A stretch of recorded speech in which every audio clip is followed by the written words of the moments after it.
Most people think Warren Buffett wins because he is brilliant. But the truth, the one Morgan Housel keeps repeating, is far more uncomfortable. Buffett wins because he obeys a psychological rule almost everyone breaks the moment money enters the room. A rule so simple, your mind tries to ignore it, and so powerful that 92% of Buffett's lifetime wealth appeared after he turned 60. The shock is not that he is gifted. The shock is that most of us would have destroyed the same opportunity without noticing why.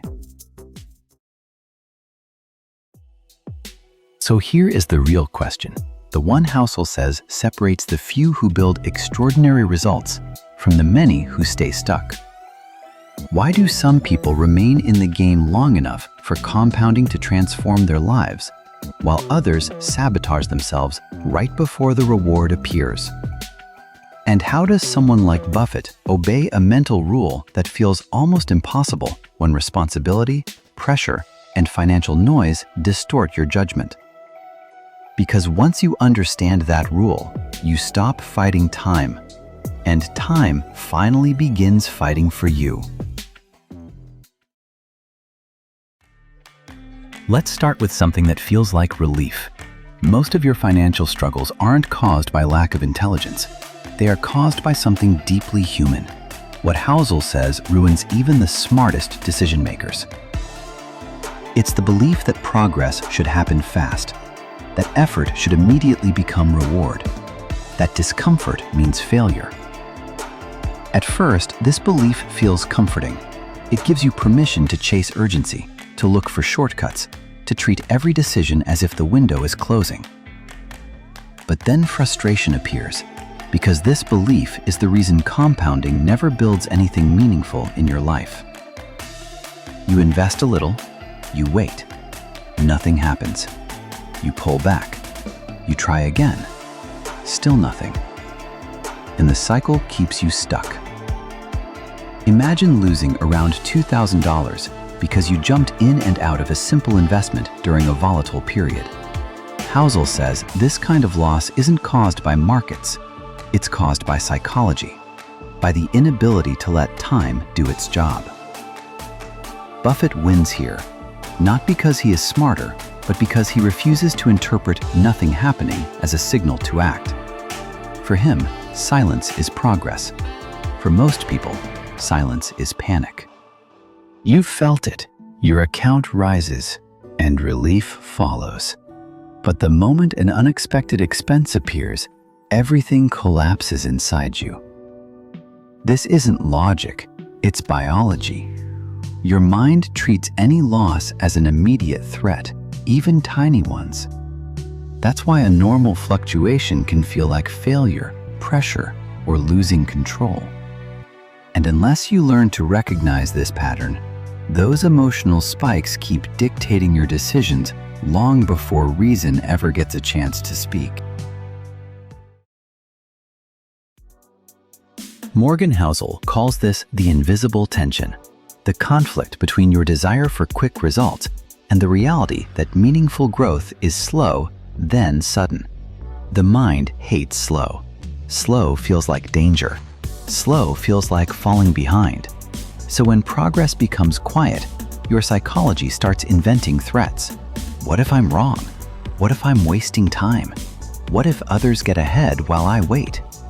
And that's when people exit the game, right before compounding enters its acceleration phase. This is where Buffett's rule becomes obvious. He does not require emotional excitement to continue. He does not ask for reassurance. He does not need confirmation every month. He only needs time and the discipline to not interrupt it. But here is the deeper tension Housel highlights. When you're an adult with responsibilities, when you carry the weight of a family, when past mistakes echo inside your decisions, patience stops feeling safe. It starts feeling expensive. And that is why most people lose. Not because they choose the wrong investments, but because their psychology collapses under the emotional cost of waiting. Now ask yourself, How many opportunities in your life died not because they were bad, but because you abandoned them before they had a chance to work? This is the trap. Results grow quietly, but your emotions grow loudly. When progress slows down, your mind starts protecting you from a threat that doesn't exist. It pushes you to act fast, to escape the discomfort of waiting. But every premature exit kills the exact reward you were building toward. Compounding isn't stopped by bad choices. It's stopped by emotional urgency. And unless you master that urgency, time can't fight on your behalf. Here is where Housel becomes brutally clear. The greatest financial advantage is not analytical skill. It's the ability to remain unchanged while everything around you tries to provoke a reaction. Most people believe they are patient until patience costs them something, until the short term hurts, until compounding demands years of quiet progress with no applause. Buffett wins because he built an identity around this rule. He doesn't merely practice patience. He becomes the kind of person who does not break a winning strategy just because it feels slow. Housel says this identity becomes a shield. When others panic, you stay steady. When others chase noise, you stay selective. When others jump strategies, you keep the one that compounds. But here is the clarity that stings. If your identity is built around urgency and fear, even a good plan will eventually break, and always at the worst moment. Think of someone who stops contributing to a simple retirement account because they faced an unexpected bill of around $3,000. The short-term crisis feels enormous. The long-term opportunity becomes invisible. Pause. Buffett treats the short term as weather, sometimes inconvenient, rarely permanent. This is the real battle, not between you and the market, but between you and your reactions. Every moment of discomfort tries to rewrite your identity into someone who acts fast, abandons early, or trades long-term advantage for short-term relief. But if you anchor yourself to a steady identity, one that refuses to break during quiet seasons, you access the phase where results grow violently in your favor. Endurance isn't optional, it's the entire strategy. So here is the revelation Housel once burned into your thinking. Buffett's greatness is not genius, it's not luck, it's not timing. It is the refusal to interrupt compounding.